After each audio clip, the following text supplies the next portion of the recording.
In October 2005, the remains of Britain's most powerful industrial empire were sold to a Swedish rival for a fraction of their former worth. Just 5 years earlier, Marconi, the telecom wing of the mighty General Electric Company, or GEC, was valued at almost $35 billion.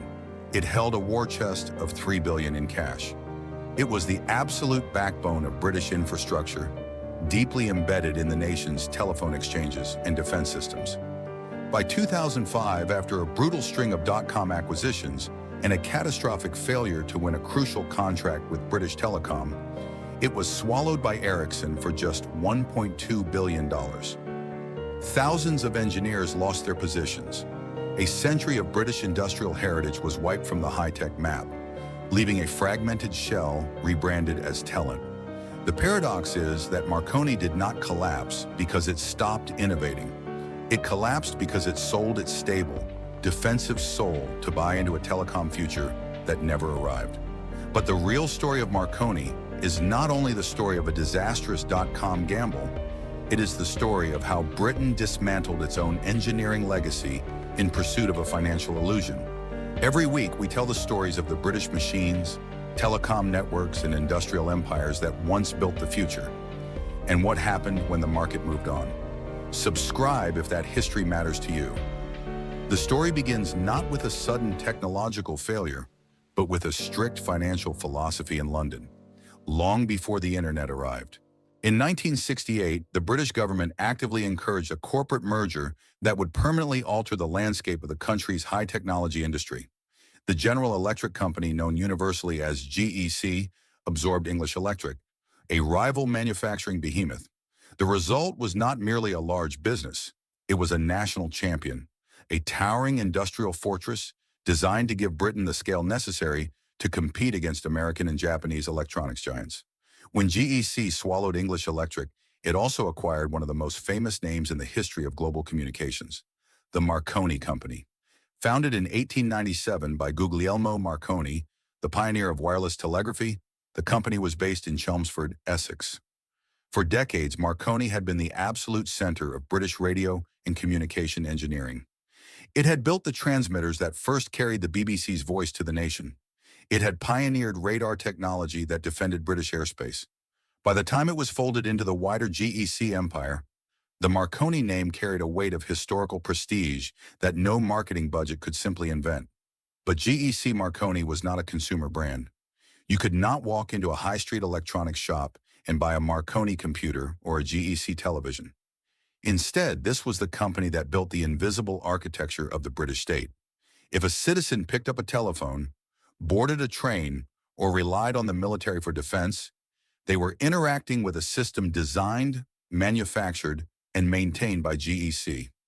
Before the rise of this consolidated empire, the British technology sector had been highly fragmented.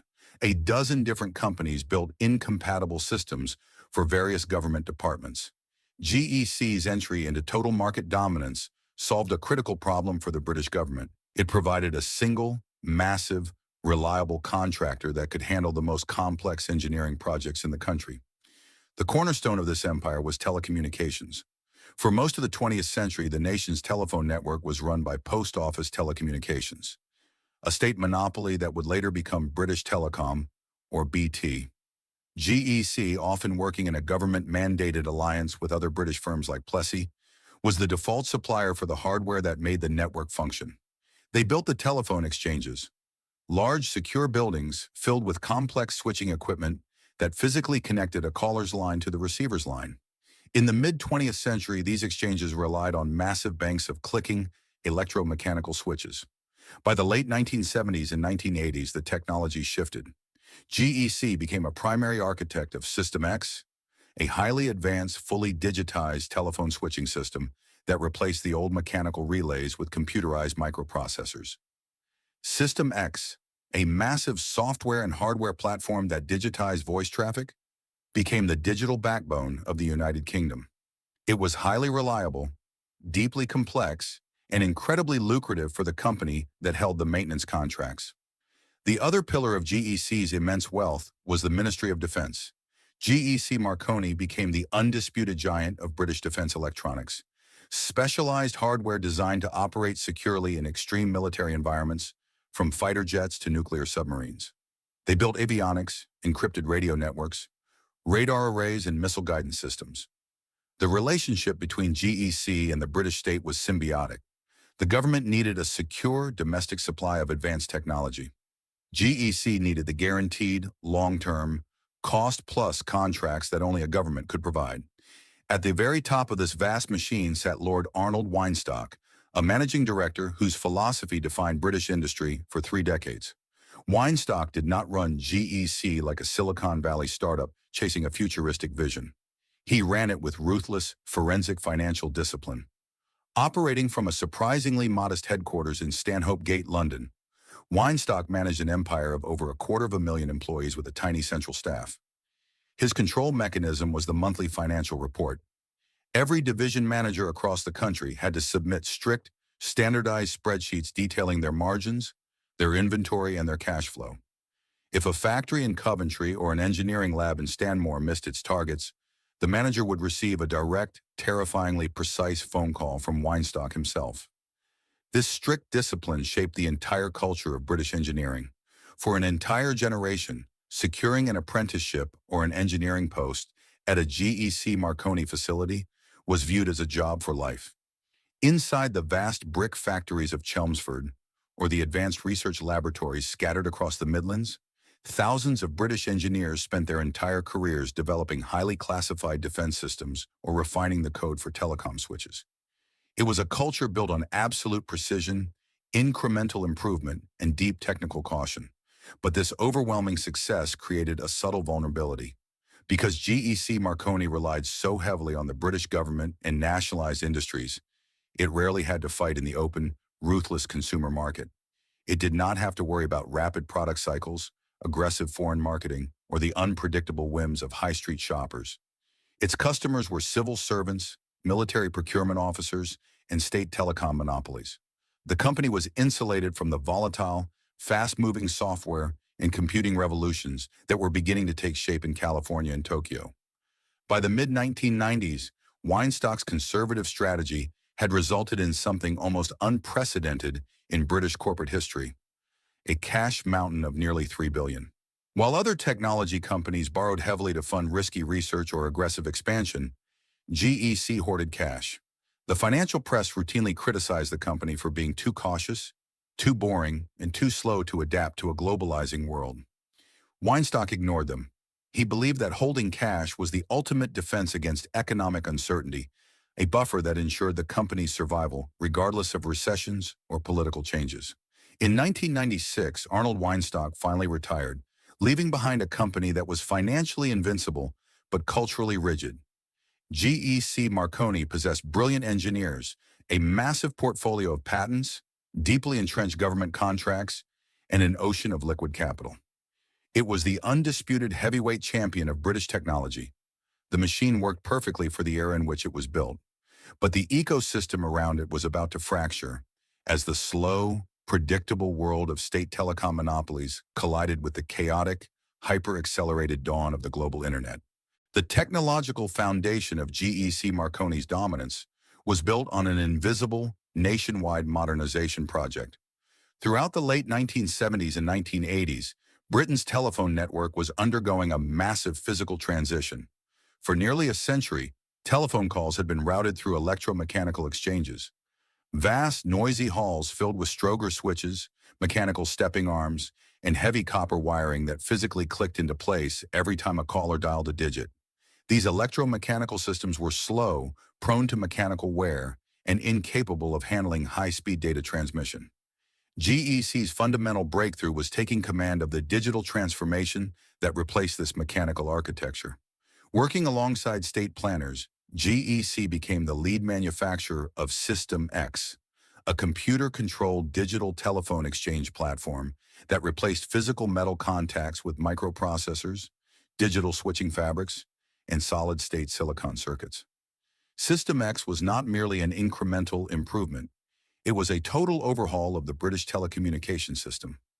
To make System X function, GEC perfected the manufacturing of pulse code modulation, PCM equipment, a digital technique that converts analog human voices into streams of binary code, allowing thousands of simultaneous conversations to travel down a single transmission line without interference. To carry these dense digital streams across the country, Marconi's optical transmission divisions developed early fiber optic cables, hair-thin strands of pure glass that carry telephone calls and data as ultra-fast flashes of laser light rather than electrical currents through copper. Inside the exchange buildings across English towns, Scottish burghs, and Welsh valleys, System X cabinets took up a fraction of the space required by old mechanical switches, while processing tens of thousands of calls per second. For the average British household, the breakthrough manifested as instant dialing tones, crystal clear voice clarity, itemized telephone bills, and the ability to connect calls across the country in milliseconds. In corporate offices, GEC achieved equal dominance through private automatic branch exchange, PABX systems, dedicated internal telephone switching equipment that managed voice networks inside bank headquarters, university campuses, and manufacturing plants. Whether a caller was making a local inquiry from a red payphone box on a suburban high street or transmitting data between city offices, the signal almost certainly passed through a GEC switching rack or a Marconi optical line terminal. Simultaneously, Marconi's defense divisions were executing a parallel technological breakthrough in radar and military communications. At the Marconi Research Center in Great Baddow, Essex, scientists and engineers developed some of the most sophisticated military hardware in the world. They produced the Martello Radar Array, a massive transportable 3D air defense radar system capable of tracking aircraft across hundreds of miles of airspace in heavily jammed electronic environments. For the Royal Navy and Royal Air Force, Marconi supplied advanced avionics, specialized electronic systems used for aircraft navigation, flight control, target acquisition, and electronic warfare. On the ground, Marconi built Ptarmigan, a secure mobile tactical communications network for the British Army designed to maintain encrypted voice and data links on nuclear-threatened European battlefields. This defense technology required extreme engineering standards. Circuits had to be hardened against electromagnetic interference, encased in ruggedized metallic housings, and programmed with custom assembly code that could never be allowed to fail in combat. This technical supremacy created an almost impenetrable commercial moat around GEC Marconi. In the mid-20th century, the British government operated under a strict procurement framework known as the Supply Agreement, or the Ring. Under this system, Post Office Telecommunications and the Ministry of Defense awarded contracts almost exclusively to a small cartel of domestic manufacturers, led by GEC, Plessey, and STC.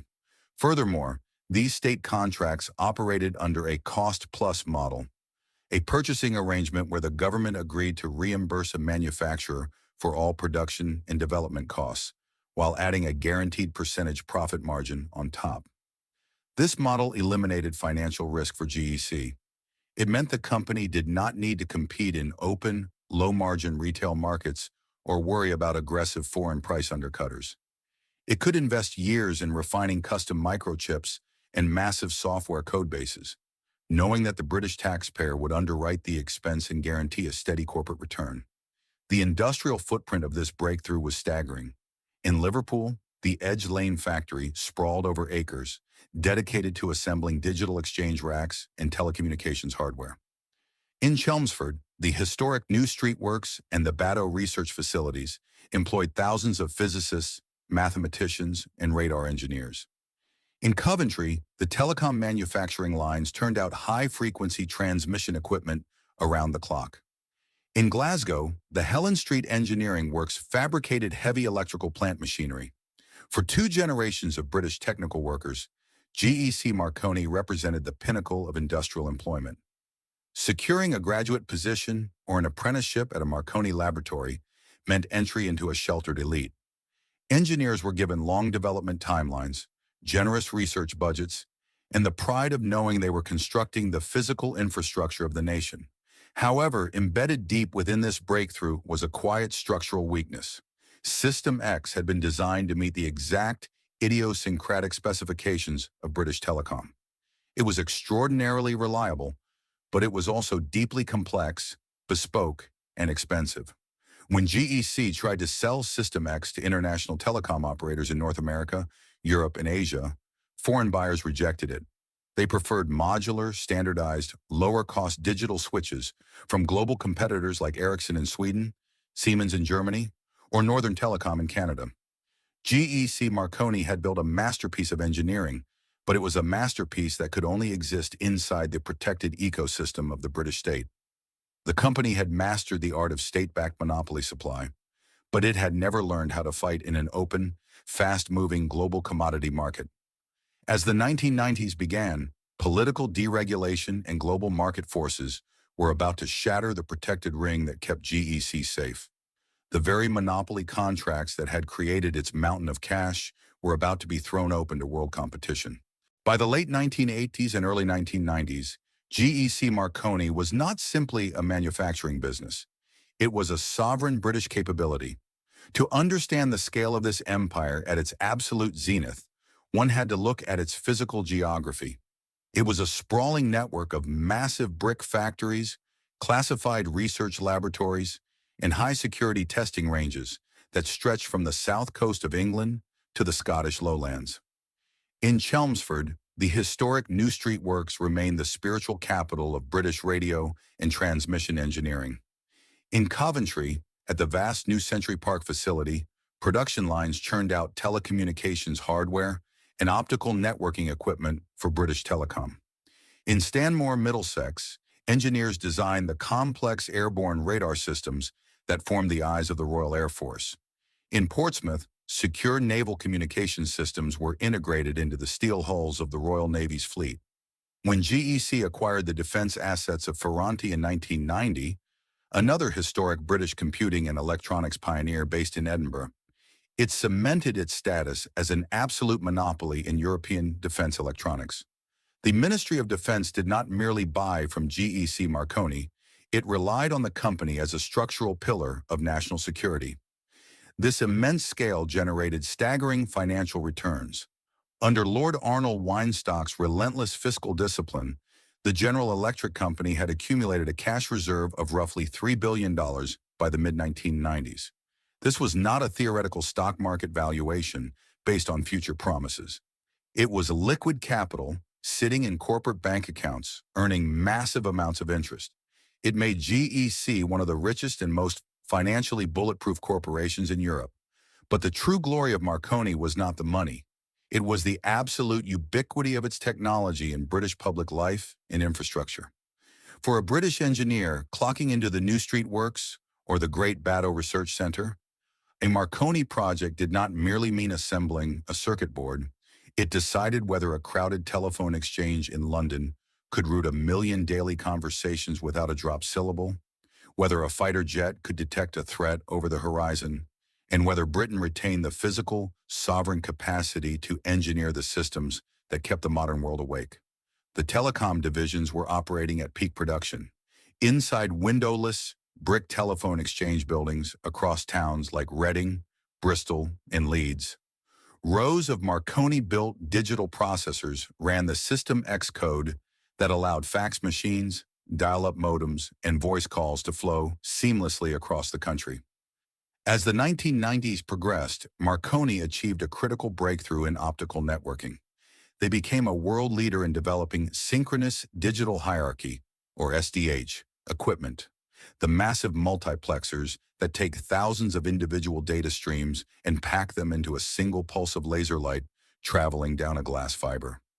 If a British citizen was making a long-distance call, sending an early email, or accessing a corporate mainframe, their data was almost certainly being carried by a Marconi optical terminal. Every year, the company recruited the brightest physics, mathematics, and electronics graduates from universities like Cambridge, Imperial College, and Manchester.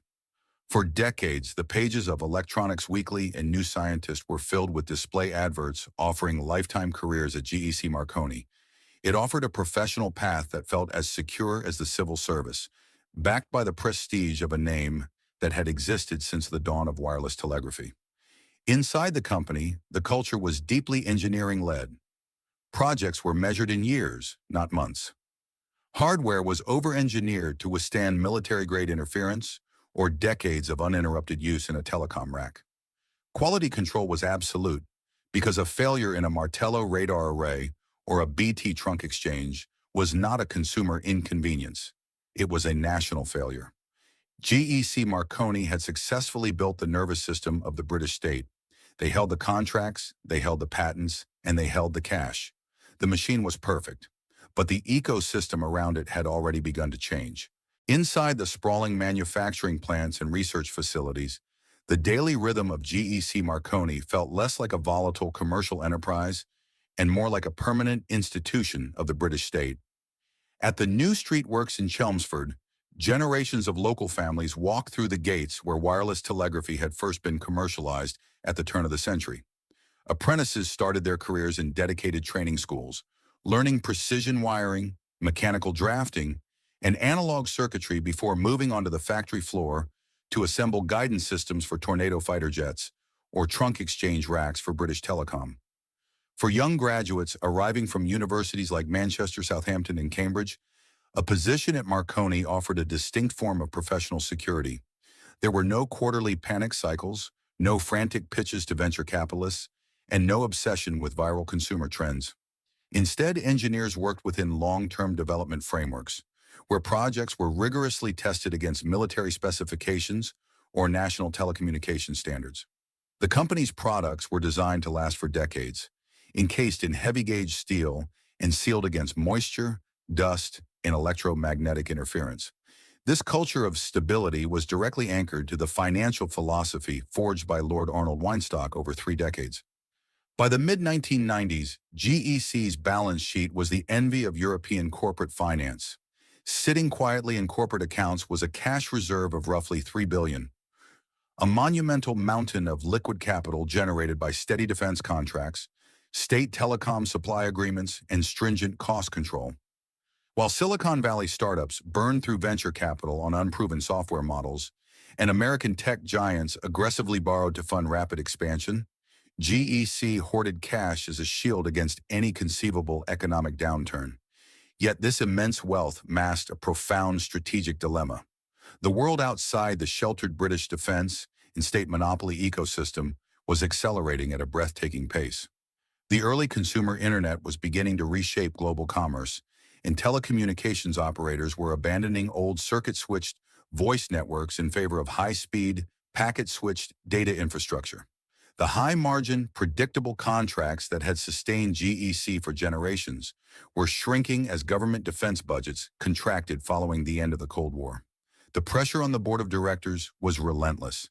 Financial analysts and city journalists openly criticized Weinstock's conservative hoarding of cash, arguing that a multi-billion-pound war chest should not sit idle in bank accounts while the global telecommunications revolution exploded across North America and Europe.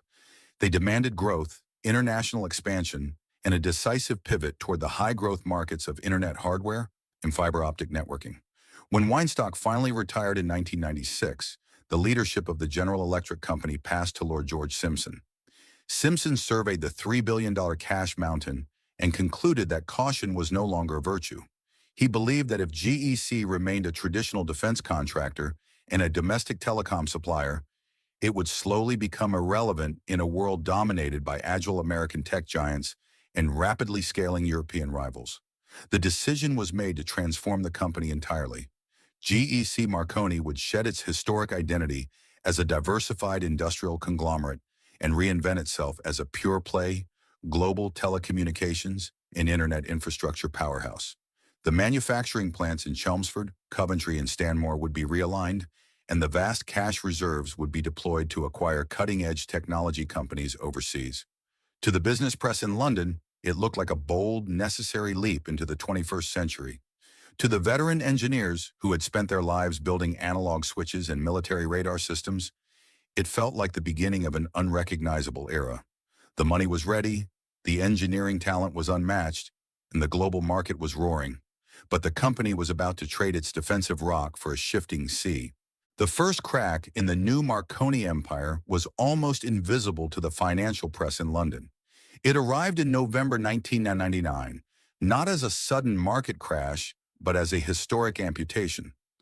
Under the leadership of Chief Executive George Simpson, The newly rebranded Marconi plc executed a corporate maneuver that stunned British industry. It sold its legendary defense electronics business, the very heart of GEC Marconi, which built radar systems for Tornado fighters and avionics for the Royal Navy, to British Aerospace for $7.7 billion. To the stock market, it looked like a stroke of modern genius. Simpson had taken a traditional industrial conglomerate and transformed it into a pure-play, high-growth telecommunications and internet infrastructure titan. To the veteran engineers who had spent decades at the New Street Works in Chelmsford or the research labs in Stanmore, it felt like the soul had been sold off to chase a digital mirage. The rationale seemed plausible on paper. The Cold War was over, defense budgets were tightening, and the global internet was expanding at a ferocious, exponential rate. Telecom operators across North America and Europe were scrambling to upgrade their networks to handle surging volumes of data traffic, digital telephony, and early dial-up web browsing.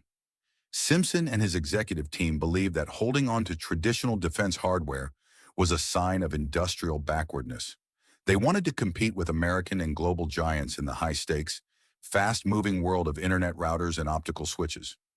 With a $7.7 billion windfall from the BAE system sale, combined with the legendary $3 billion cash mountain left behind by Lord Arnold Weinstock, Marconi possessed a war chest of over $10 billion.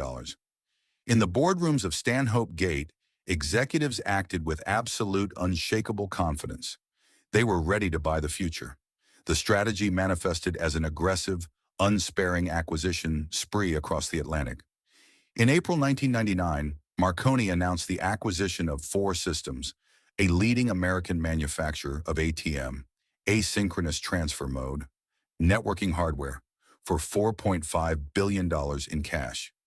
Months later, they acquired Reltec, an American provider of telecommunications loop electronics, for $2.1 billion. These were not modest, cautious investments. They were massive, top-of-the-market cash purchases made at the absolute zenith of the dot-com bubble. Marconi was buying hardware companies that manufactured high-speed networking switches designed to route data packets across fiber-optic backbones. The executive logic was simple. The internet was doubling in capacity every few months, and every telecom operator in the world would soon need Marconi's newly acquired American hardware to handle the flood. But a profound structural mismatch was already forming beneath the corporate announcements. GEC Marconi had spent decades building bespoke, highly reliable, expensive systems for state monopolies like British Telecom and the Ministry of Defense. Now they were thrust into the brutally competitive, fast-moving, commoditized market of global internet hardware, where pricing pressures were fierce and customer loyalty was non-existent. Worse still, the timing could not have been more disastrous.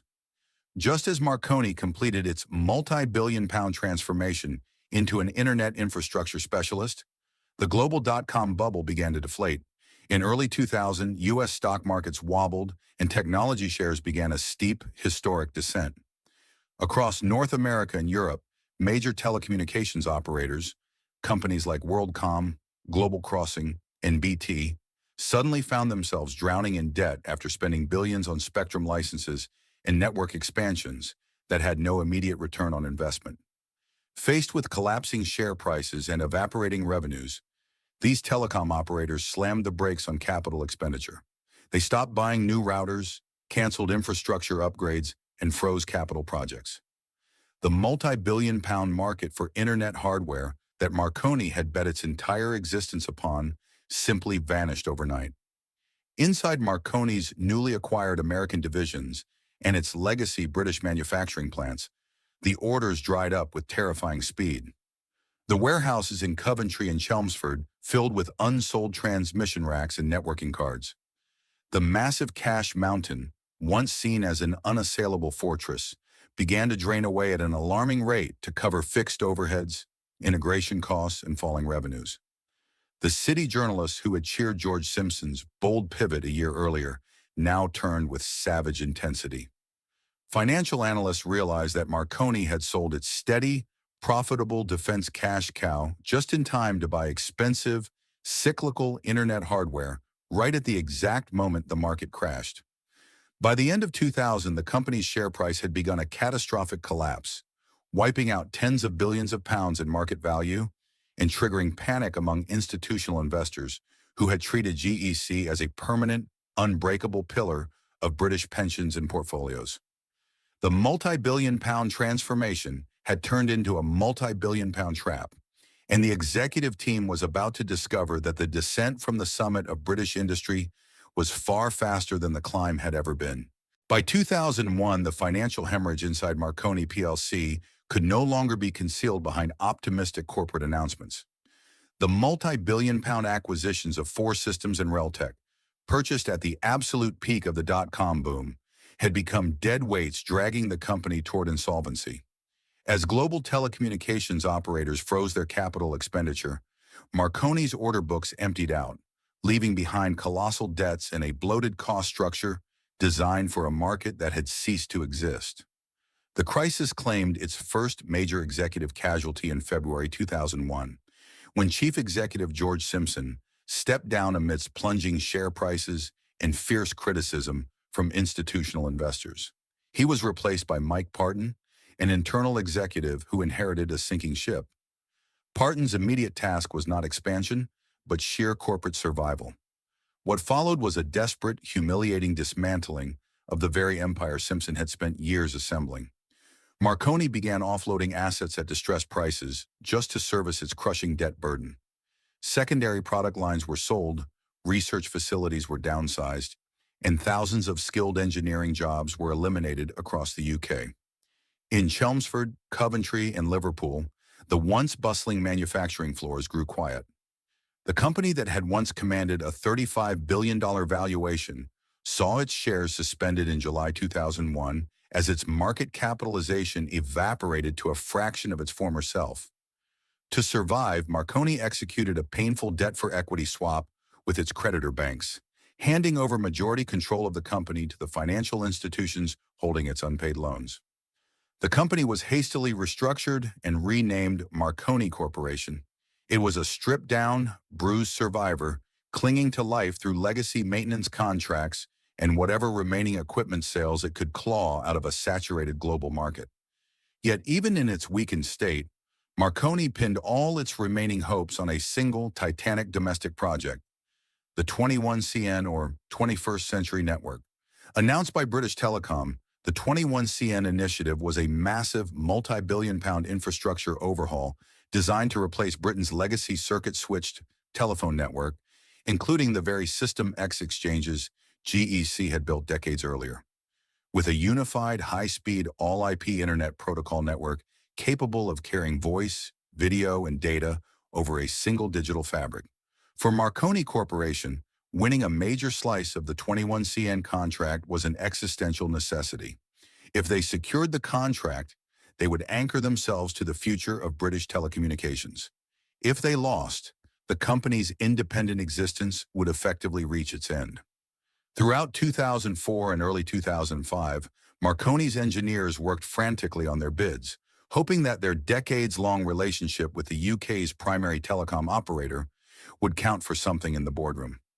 They believed that national loyalty, shared history, and deep technical familiarity with British exchange architecture would give them the edge against aggressive international competitors.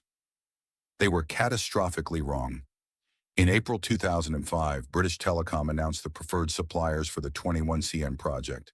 The list included global heavyweights, Huawei from China, Cisco Systems from the United States, Ericsson from Sweden, and Ciena from Canada. The name Marconi was entirely absent. The exclusion was absolute and devastating. British Telecom, under intense pressure to modernize its network at the lowest possible cost, had bypassed the historic domestic champion entirely, choosing cheaper, more globally scaled competitors. For the British high-tech sector, the announcement was treated as a national shock.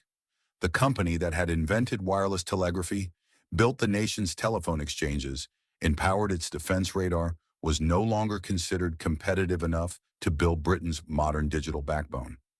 The shock waves reached the London Stock Exchange within hours. Marconi's shares plummeted by over 30% in a single trading session. The board of directors realized that the company had no remaining runway. Without the 21CN contract, without access to high-margin domestic manufacturing, and crushed under the weight of legacy obligations, Marconi Corporation was finished as an independent industrial entity. In October 2005, the Swedish telecommunications giant Ericsson stepped in to acquire the core operating assets of Marconi Corporation for a paltry $1.2 billion. The proud century-old name of Marconi was formally retired from high-tech manufacturing. The Chelmsford works fell silent. The laboratories closed. The engineers packed their desks. The market moved on. When Ericsson completed its acquisition of Marconi Corporation in October 2005 for roughly $1.2 billion, the historic name that had defined British radio and telecommunications for over a century disappeared from high-tech manufacturing. The corporate shell that remained behind was reorganized and rebranded as Telent plc, stripped of its international ambitions, its American acquisitions, and its high-growth internet hardware lines. Telent retreated to a much smaller, highly specialized role. It became a service provider managing legacy telecommunications infrastructure and railway signaling systems across the United Kingdom. In dusty maintenance depots and along British rail lines, technicians still maintained hardware and networks whose lineage traced directly back to the GEC Marconi era. The brand that once commanded a $35 billion market valuation was reduced to managing the physical upkeep of older networks, while newer global providers handled the digital traffic overhead. The physical landscape of Marconi's triumph was dismantled with equal speed. In Chelmsford, the historic New Street Works, where Guglielmo Marconi had established the world's first wireless factory in 1898, fell silent. The red brick manufacturing halls, where generations of apprentices had learned precision wiring and generations of engineers had assembled radar systems and transmission racks, were cleared away. In their place rose modern residential housing developments, car parks, and commercial retail units. At the Great Battle Research Laboratories, where decades of military innovations and radio breakthroughs had been engineered, the sprawling corporate campus was broken up, leaving only local street names and commemorative plaques to remind modern residents of the industrial powerhouse that once operated behind the gates. Yet the legacy of Marconi extends far beyond real estate development and corporate rebranding. It stands as one of the most significant industrial case studies in modern British economic history.